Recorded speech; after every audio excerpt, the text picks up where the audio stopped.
Buenas tardes, licenciado. Mi nombre es Lisbeth Patricia Rodríguez Juárez,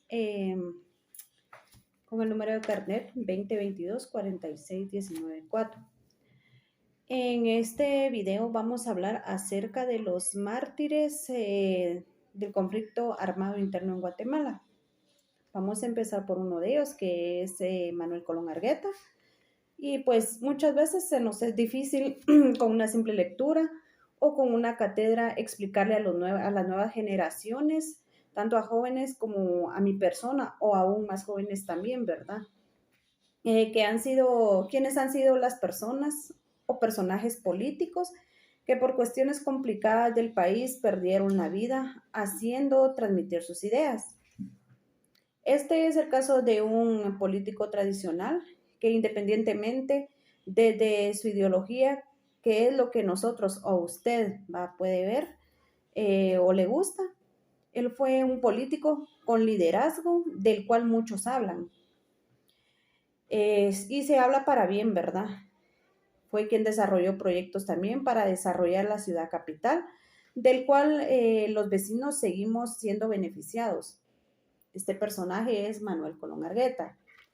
Hablar de Manuel Colón Argueta, sin duda alguna, es hablar más del mayor peso político, visionario y honesto. Es de gran profundidad táctica y estratégica, ya que me parece que es el gran dirigente político guatemalteco, siendo prematuramente un gran dirigente político, ¿verdad? Y fue asesinado también prematuramente, pero que a pesar de su desaparición prematura dejó un gran legado, tanto teórico como material, que es digno de ser valorado. Fue un visionario porque él, después del derrocamiento de Arbenz, él, amparado en la Asociación Democracia, pues planteó instituciones que tenían que ver con la capitalización del democratismo social, ¿verdad? Entonces, Colón Argueta nace en la ciudad de Guatemala el 8 de abril de 1932 y muere asesinado por 45 impactos de bala. Este fue un 22 de marzo de 1979. Él fue un político de izquierda y alcalde político de la ciudad de Guatemala en 1970 a 1974. Él se graduó como abogado y notario en 1957. Se le concedió una beca para continuar sus estudios en Florencia, Italia, que culminó en 1960. En 1961, uno de los fundadores del partido político de Unidad Revolucionaria Democrática, que lideró la oposición al gobierno del general Miguel Ydígoras Fuentes y luego del coronel Enrique Peralta Zurdia. Pues en su gestión municipal modernizó la administración municipal y realizó un plan de desarrollo, ¿verdad?, que alcanzaba el año 2000. Además, consiguió liderazgo nacional, tanto para asumir la jefatura de la Asociación Nacional de Municipalidades y propuso el fortalecimiento de la autonomía municipal. En 1971, él construyó el viaducto de la 24 calle de la zona 1, el mercado de flores junto al cementerio de la zona 3. Inició la construcción del anillo periférico y urbanizaron algunas zonas. Se fundó la cooperativa de consumo de los trabajadores municipales y se construyeron colectores gigantes. Hasta hoy en día continúan siendo los mismos, ¿verdad? Pues también se dice que hizo fuertes inversiones en las áreas marginales, en los programas educativos y recreativos también, estableciendo escuelas, bibliotecas, parques, canchas deportivas, entre otras, y además se constituyó la empresa municipal de agua potable, la conocida ahora Empagua. Esta fue encargada del proyecto de atención del agua del acueducto que se llamaba la Shaya Pishkaya, y para satisfacer las necesidades de dotación de agua para la población, pues dicho servicio tenía una demanda cada vez mayor, ¿verdad? Esto fue solo un poco acerca de lo que este gran personaje político hizo, ¿verdad? Entonces vamos a continuar con el siguiente actor político o mártir político. Dándole continuidad al video, vamos a hablar de la siguiente figura política, como lo es Alberto Fuentes Mohr. Pues el doctor en economía Fuentes Mohr nació en la ciudad altense un 22 de noviembre de 1926 y estudió en el Instituto Normal para Varones de Occidente junto al economista Mario Aníbal González y el destacado Werner Ovalle López. Señala Percy Aguilar en su columna que el legado de Héctor Alberto Fuentes Mohr, luego de estudiar un periodo que fue corto en AUSAC, se trasladó a Canadá con una beca. Pero para finalmente graduarse en la Escuela de Economía y Ciencia Política de Londres, Inglaterra, y ocuparía diversos cargos en Naciones Unidas. Fuentes Mohr fue militante del Partido Revolucionario y ejerció el cargo de ministro Hacienda y Crédito Público y el de Relaciones Exteriores. Durante su gestión, pues como ministro de Hacienda, él impulsó una reforma tributaria que desató la oposición del sector económico más poderoso del país. Y finalmente él fue separado de su cargo, según el informe de la Comisión para el Esclarecimiento Histórico. Guatemala, Memoria del Silencio, casos ilustrativos. En el 27 de febrero de 1970, siendo el titular de la cartera de Relaciones Exteriores, fue secuestrado por las Fuerzas Armadas Rebeldes, que se conocen como las FARC, pero dejando en libertad poco después. Fue dejado en libertad, ¿verdad? Entonces, en noviembre de 1970, Fuentes Mohr fue detenido y acusado de realizar acciones insurgentes, permaneciendo en prisión durante 5 días y al ser liberado partió al exilio. Residió algunos años en Costa Rica, donde se dedicó a la docencia, impartiendo la cátedra de Economía en la Universidad Nacional. Y en 1974 él regresó a Guatemala y fue candidato a vicepresidente de la República junto a Efraín Ríos Montt. Este fue apoyado por el Frente Nacional de Oposición integrado por la Democracia Cristiana. El Partido Revolucionario Auténtico y el Frente Unido de la Revolución, según el documento, sin embargo, no ganó. En 1979 Fuentes Mohr era diputado por Quetzaltenango. Había ganado esa elección y postulado por el Partido Revolucionario Auténtico y el Partido Democracia Cristiana. Al mismo tiempo, también se entregaba a la tarea de construir una nueva fuerza política. El Partido Socialista Democrático, como conocido en sus siglas en mayúsculas, PSD. En esta agrupación política recuerda a Cajas Obando, que nació en la casa de Fuentes Mohr, en la calle de Buenos Aires de la zona 1 de Quetzaltenango, y tras un largo proceso, la inscripción del PSD culminó el 26 de enero de 1979. Sin embargo, un día antes, Alberto Fuentes Mohr fue asesinado. Eso fue lo que se citaba en el informe.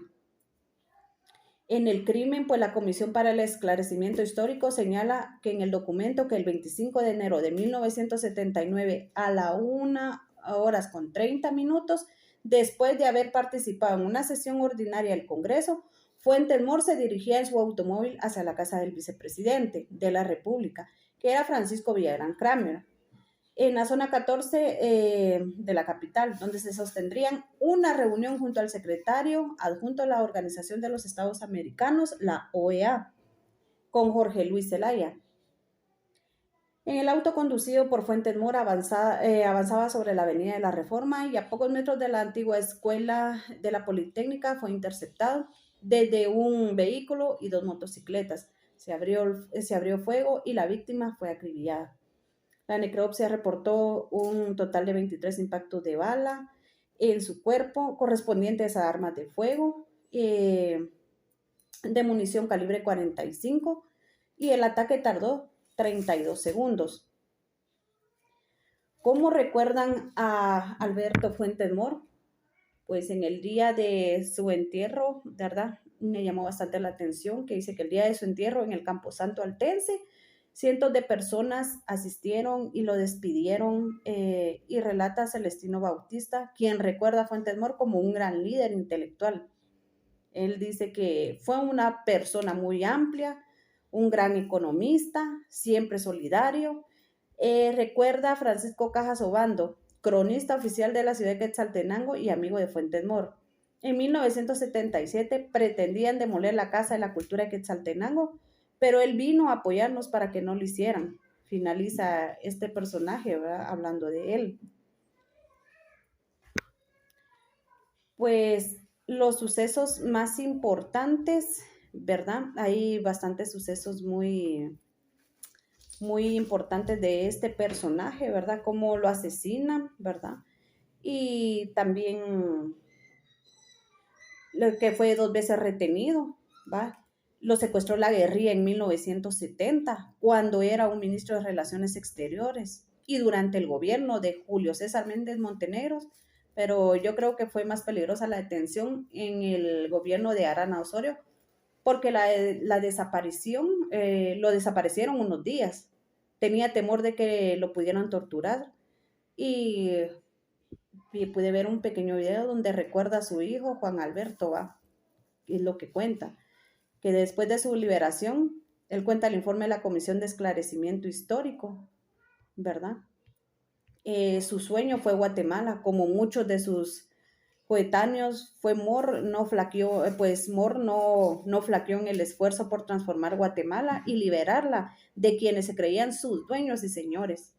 En 1974, él regresó al país y fue candidato a la vicepresidencia, apoyado por el Frente Nacional de Oposición, ¿verdad? Como ya lo habíamos mencionado, junto a Efraín Ríos Montt. En el fraude electoral, pues se habla que según la CEH, que es la centroizquierdista corriente a la que pertenecía Fuentes Mohr, consideraba que la única manera de llegar al poder era postulando a la presidencia a un militar. Al haber ganado esos comicios, el oficialismo militar impuso sus candidatos. Y ahí fue donde se dio el fraude electoral que estaba consumado. Hubo manifestaciones y él salió a las calles a liderarlas. Ríos Montt era el candidato presidencial en ese tiempo. Pero, bueno, se menciona, ¿verdad?, que fue Alberto, ¿verdad? Sí, fue esta persona, cuando se dio esto de las manifestaciones, él salió a las calles a liderarlas. Ríos Montt era el candidato, como ya lo mencioné, pero fue Alberto quien sacó la cara y estuvo presente. Relata Miguel Ángel Alvisures, ¿verdad?, que es un ex sindicalista.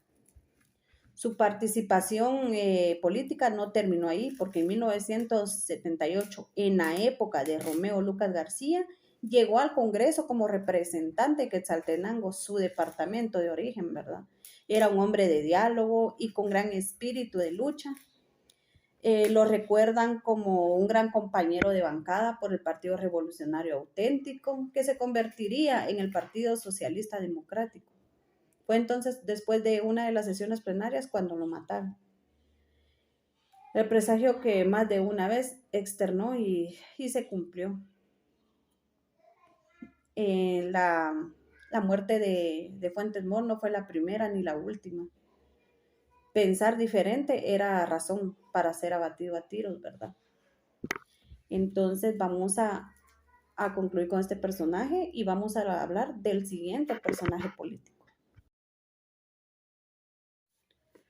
Seguidamente damos continuación con nuestra siguiente figura política y vamos a empezar por una de las frases de este personaje, ¿verdad? Dice: ellos pueden matar a nuestros dirigentes, pero mientras haya pueblo, habrá revolución. Esta frase muy dicha por Oliverio Castañeda de León. Bueno, ¿quién fue Oliverio Castañeda de León? Él nació un 12 de octubre de 1955 y fue cobardemente asesinado el 20 de octubre de 1978, después de pronunciar uno de los discursos políticos más brillantes que hasta hoy se ha escuchado en la historia, ¿verdad? En la concha acústica del Parque Centenario de la ciudad capital.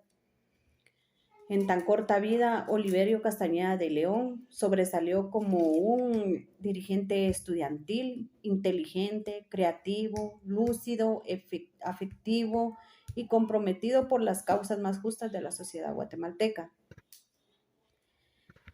Pues habrá que recordar que a principios de la década de los años 70 del siglo XX, la Universidad de San Carlos había empezado a ser diezmada tanto en sus grupos estudiantiles como en sus claustros de docentes y autoridades, ¿verdad?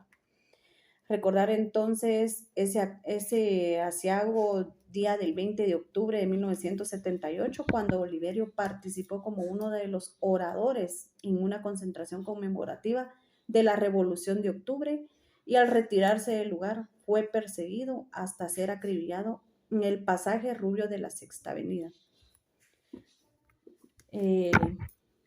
Comenta uno de los personajes en la historia que yo pude leer, donde dice que lo llenaba tanto de dolor, porque Oliverio fue un joven estudioso, quien a pesar de su juventud tempranamente, tomó conciencia de las necesidades de lograr una sociedad democrática y con justicia en Guatemala. Aquellos años estuvieron bañados de lucha y represión, y entre los caídos en esa época represiva que vivió el país, traemos el recuerdo a líderes sindicalistas, estudiantiles, intelectuales, políticos, que están presentes en la memoria colectiva de los guatemaltecos, ¿verdad? Los estudiantes, pues, recuerdan mucho a este personaje como lo es Oliverio Castañeda, porque Oliverio Castañeda de León encarna el idealismo de la juventud soñadora de un país justo y democrático en el que se pueda vivir con dignidad el recuerdo del día del sepelio de Oliverio, que es imborrable en la conciencia y los corazones guatemaltecos. Fue un río de personas que portaban en las manos un clavel rojo con tristeza, pero pensando en un mejor futuro, ¿verdad? No sé si pues los que hemos tenido la oportunidad, ¿verdad? De ir a la universidad, pues al filo del mediodía, ¿verdad? Quiero recordar el 20 de octubre de 1978, Oliverio Castañeda de León, el joven estudiante de economía de 23 años, secretario general de la Asociación de Estudiantes Universitarios, conocida como la AEU, fue emboscado y muerto a tiros en la Sexta Avenida, donde ya mencionamos, ¿verdad? Anteriormente. Esto fue después de haberse pronunciado en un discurso, ¿verdad? Ese asesinato guardó algunas características fuera de lo común, porque pues fue ejecutado a plena luz del día, a escasos 100 metros del Palacio Nacional, frente a cientos de personas que en distintas direcciones se retiraban del Parque Centenario, luego de haber presenciado el mitin indicado. Con la ahora famosa frase del podrán masacrar a los dirigentes, pero mientras haya pueblo, habrá revolución. Oliverio terminó ese discurso y se bajó del estrado de la concha acústica para retirarse. Él iba acompañado de unos 10 estudiantes que oscilaban entre hombres y mujeres. Pero al caminar por la acera de las oficinas de la empresa eléctrica, la estrechez de la banqueta hizo que se formaran en una fila de 2 en 2. Al lado de Oliverio quedó Rebeca Alonso, una estudiante también que era de administración de empresas.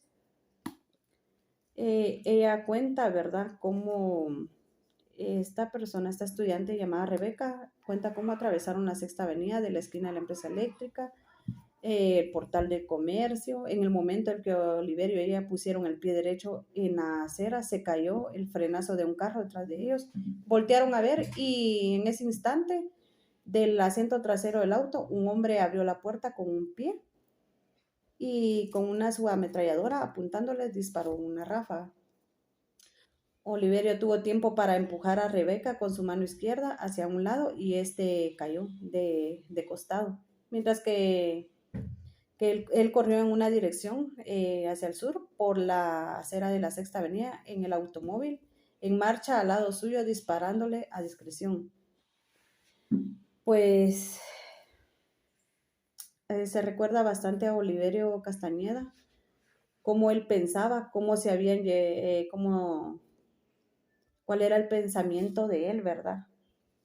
Cuál fue la lucha que él hizo, ¿verdad? Por la autonomía de la universidad. Y pues a 42 años del vil asesinato por las fuerzas represivas del Estado de Guatemala, la universidad develó un busto para mantener, ¿verdad? Viva la memoria del líder y el mártir que es estudiantil.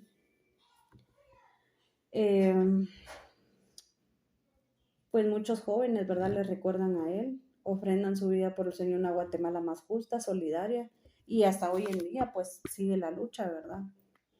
Los estudiantes siempre están al pie de la lucha, ¿verdad? Para que pues se pueda honrar la memoria de él también, ¿verdad? Porque Oliverio luchó por los derechos humanos en Guatemala.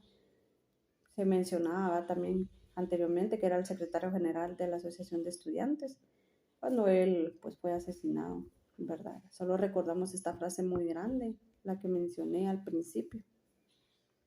Y pues vamos a dar continuidad también con nuestra siguiente figura política, ¿verdad? Dándole continuidad a nuestro video, vamos a hablar de la siguiente figura política o mártir, que es Rogelia Cruz Martínez.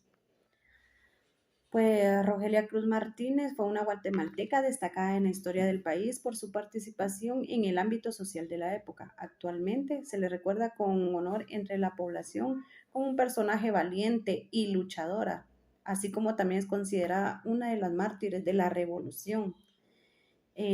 Bueno, su nombre, Rogelia Cruz Martínez, era estudiante universitaria de arquitectura, reina de belleza y guerrillera. Se estima que su fallecimiento fue el 8 de enero de 1968 aproximadamente. Fue hija de Miguel Ángel, ¿verdad? Miguel Ángel Cruz y Blanca Isabel Martínez de Cruz. Su familia estuvo influenciada por la música, ya que su padre era pianista. Tuvo 2 hermanas gemelas, 5 años menores a ellas, cuyos nombres eran Lucrecia y Adriana. Se conoce en su juventud que era nadadora y que estudió ballet. Cursó sus estudios de primaria en la Escuela Dolores Bedoya de Molina y de secundaria en el Instituto para Señoritas Belén, donde se graduó de maestra de educación primaria. En 1995, ella quedó huérfana, ¿verdad?, de ambos padres y se mudó con sus hermanas a casa de su abuela materna. Fue Miss Guatemala en 1959, donde ganó el concurso que la convirtió en Miss Guatemala y posteriormente participó en el Miss Universo, que se llevó a cabo en Long Beach, California. Y de hecho la conocieron y la describen como una mujer muy bella en físico y personalidad. Durante la época revolucionaria, Rogelia ingresó a la Universidad de San Carlos de Guatemala cuando tenía 18 años y comenzó a estudiar la Facultad de Arquitectura. Para ese entonces también había comenzado a vivir sola, ¿verdad? Según sus ideales, ella se inclinó hacia el sistema socialista de la época, la izquierda, pero en aquel entonces los grupos que gobernaban Guatemala eran de la derecha. Participó en la organización Juventud Patriótica del Trabajo y durante su vida ella colaboró con la lucha que tenían por intentar un cambio en el país. Por esta razón se involucró en la lucha revolucionaria y ayudó a transportar armas y gente. Su pareja sentimental compartió varios de sus ideales y fue el líder del Partido Guatemalteco del Trabajo. Él se llamaba Leonardo Castillo Johnson. La muerte de Rogelia Cruz, sin duda alguna, Corroboraban que en noviembre de 1967 ella estuvo involucrada en un accidente automovilístico en Chimaltenango donde falleció una niña. Después de estos hechos fue llevada a prisión, pero posteriormente se conoce que fue liberada bajo fianza. En diciembre de ese mismo año fue capturada por la policía judicial por razones injustificadas y finalmente su cuerpo fue encontrado con evidencias de tortura el 11 de enero de 1968. Su asesinato resonó fuertemente en la población guatemalteca y posteriormente sus restos fueron llevados al cementerio general. Al evento asistieron tanto familiares como personas de diversos sectores de la sociedad con el propósito de despedirse de tan amada reina de belleza y guerrillera, ¿verdad? Con el tiempo, Rogelia Cruz, ella se convirtió en el símbolo de aporte de las mujeres en el conflicto armado interno. En la actualidad aún se le recuerda como una mujer valiente que luchó por sus ideales. Entonces, seguimos con nuestro siguiente mártir político, ¿verdad? Vamos a hablar del otro personaje. Vamos a hablar de la siguiente figura mártir, que es Monseñor Juan José Gerardi, o Gerardi, ¿va? Como lo quieran pronunciar, pues yo de esto sí recuerdo bastante, ¿verdad, licenciado? Porque yo en ese entonces tenía la edad de 9 años, si no estoy mal. Yo había ingresado a un hogar de niñas, ¿verdad? Donde eran solo niñas y pues siempre nos ponían a ver las noticias. De hecho, se escuchó mucho de él, ¿verdad? Se escuchó hablar mucho de él. Y pues en lo poco que yo pude investigar, ¿verdad? Y leer de la historia de él, pues él nació un 27 de diciembre de 1922 y murió el 26 de abril de 1998. Para esa época yo tenía pues 9 años, como le comento, ¿verdad? Él fue un obispo, apóstol de los derechos humanos en Guatemala. Recibió el premio de la Verapaz del Instituto Guatemalteco de la Cultura Hispánica, que es el Centro Cultural de España en Guatemala, por el trabajo y la promoción de los derechos sociales, económicos y culturales. Fue descendiente de familia italiana, fue el segundo de 4 hermanos, inició sus estudios en el seminario de Ciudad de Guatemala y posteriormente obtuvo una beca que le permitió estudiar teología en Nueva Orleans, Estados Unidos. Fue ordenado sacerdote en el año de 1946 y desarrolló su trabajo principalmente en las áreas rurales de Guatemala. Hago mención como Jalapa, San Pedro Zacatepeques y Palencia, sin abandonar su misión en la ciudad capital. Él fue elegido obispo de la diócesis de Verapaz en el 1967, con residencia en la ciudad de Cobán, y el contexto social estaba marcado por el alto grado de los indígenas, tanto mayas y etnia quechí. Utilizó el idioma nativo para impartir sus misas. Esta situación no era aceptada entre el resto de la población y estableció 2 emisoras de radios en idiomas mayas, ¿verdad? Creó el Centro San Benito de Promoción Humana, que condujo a la transformación de muchos campesinos indígenas en líderes de sus comunidades. En el año de 1974 fue trasladado a la diócesis de El Quiché y continuó trabajando como administrador apostólico en la diócesis de Verapaz. Durante los años 80, en su permanencia en la diócesis de El Quiché, él se vio rodeado de la violencia generada por enfrentamientos entre el ejército de Guatemala y grupos de la revolución. Numerosos católicos y demás cristianos, muchos de las etnias mayas fueron asesinados. Monseñor Gerardi se dirigió directamente a las fuerzas militares solicitando que finiquitaran, ¿verdad?, la represión y los asesinatos contra la población civil. Sucedieron actos crueles, como la matanza de indígenas en Alta Verapaz, la masacre en la Embajada de España. La voz de protesta de Monseñor suscitó amenazas contra su vida y fue trasladado a la ciudad de Guatemala. Participó del Sínodo de los Obispos en Roma y a su regreso pues tuvo que viajar a San Salvador debido a que fue exiliado de su país. en el año de 1982. Al sucederse el cambio de gobierno, regresó a su país de origen y en el año de 1984 fue nombrado obispo auxiliar de la diócesis de Guatemala y párroco de San Sebastián.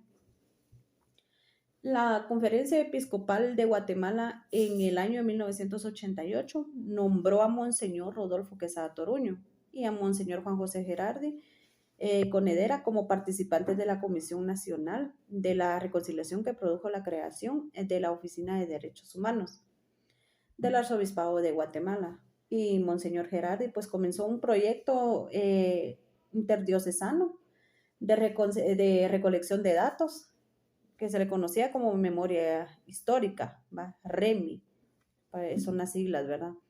Con el fin de recolectar testimonios, entrevistas, documentos y hechos que permitían registrar la situación sucedida en Guatemala. Él organizó encuentros en la subversión, el gobierno y los sectores civiles. Al concluir la investigación, pues, se presentó el proyecto REMI a la recuperación de la memoria histórica el 24 de abril de 1998. Fue titulado Guatemala Nunca Más.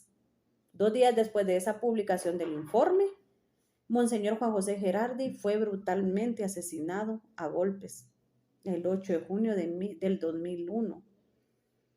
El Poder Judicial estableció la existencia del delito de ejecución extrajudicial y en la persona de Juan Gerardi y se proclamó con respecto a los responsables. La Comisión para el Esclarecimiento Histórico, en sus siglas conocidas como CEH, entidad auspiciada por la ONU, utilizó el proyecto REMI y coincidió en las cifras responsabilizando al ejército del más del 90% de los crímenes perpetrados durante 40 años. Finaliza la guerra civil y se firman los acuerdos de paz en el 1996. En febrero de 1999, cuando la Comisión Internacional presentó su propio informe memorial del silencio, su coordinador, el alemán de origen polaco, Christian Tamuschat, él afirmó que sin lugar a dudas se trata de un esfuerzo profundo y complejo que la sociedad guatemalteca adeuda a los miles de hombres y mujeres valientes que reclamando el pleno respeto a los derechos humanos y el Estado democrático de derecho, asentaron los cimientos de esta nueva nación. Ocupa en primer plano en nuestra memoria, entre todos ellos, Monseñor Juan José Gerardi. De todos estos mártires o figuras políticas de Guatemala que se han hablado, pues sin duda alguna de la que me llamó bastante la atención, licenciado, fue la de Monseñor Gerardi, ¿verdad? Como le digo, me llamó bastante la atención porque él fue un defensor de los derechos sociales, ¿verdad? Un defensor de los derechos humanos sociales, culturales y de las comunidades indígenas, ¿verdad? De las cuales hoy en día, pues, son las que siguen en el olvido, ¿verdad? Y muchas figuras políticas, como las que ya se han mencionado, han tratado la manera de velar por ellas, ¿verdad? Pues esperemos algún día que podamos tener la Guatemala que todos soñamos y que estas historias sean recordadas, ¿verdad? No solo en nosotros, sino que también a nuestros hijos para que ellos vengan y nuestras generaciones vengan también a escuchar cada una de las historias y puedan reconocer, le puedo llamar los héroes que nosotros hemos tenido en nuestro país. Esta ha sido mi exposición sobre los mártires o figuras políticas de nuestro país, Guatemala, licenciado. Yo espero que haya sido de su atención y de su agrado. Muy amable y gracias.